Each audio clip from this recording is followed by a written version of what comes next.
So my sister and I were talking about this the other day, and we realized in Turkish culture there's a word called ayıp, and it haunts everyone that grew up Turkish.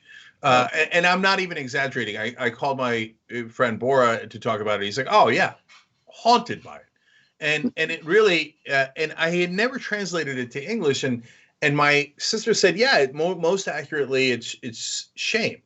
And and so here is how ayıp works in Turkish culture. If you go to someone's house, you have to be super polite because if you offend them, not if you do something like you hurt them, yes, of course you should feel guilty about that, don't do that, etc.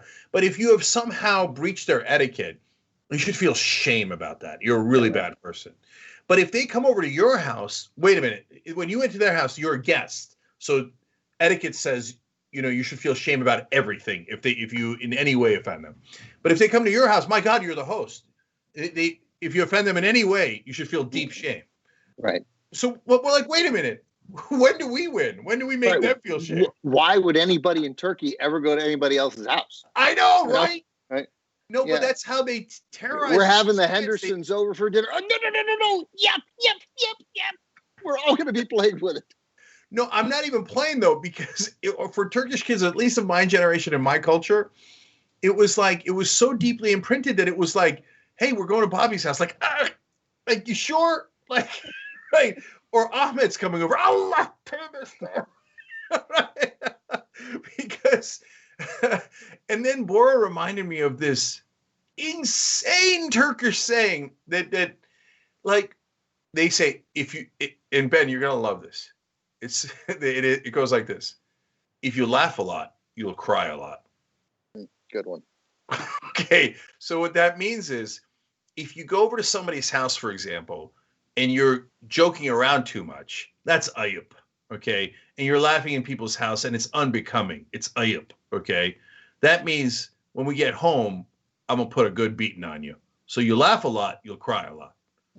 Yeah. Like what is the societal value of that? My God, that is just supernova toxic.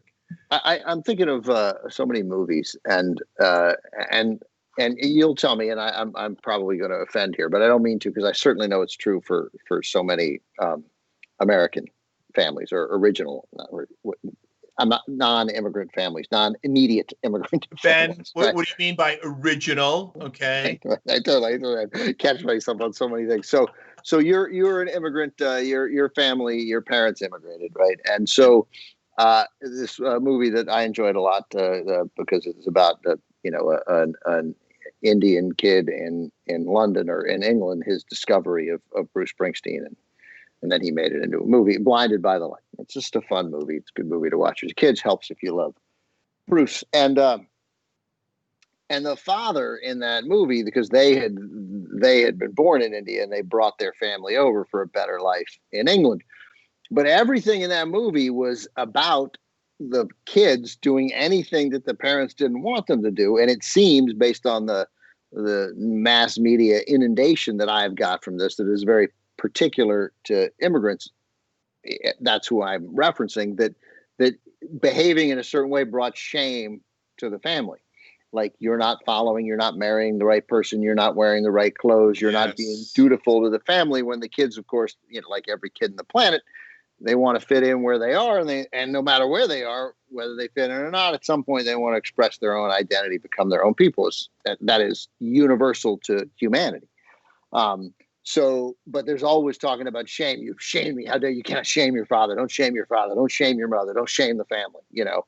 And of course, and so as you watch the movie, of course, every person, the way they want to connect with the audience is the audience is saying, "You stop bringing shame to the family. He loves you. He just wants this, which is different than what you wanted." That's not shame, but it is, it's baked in.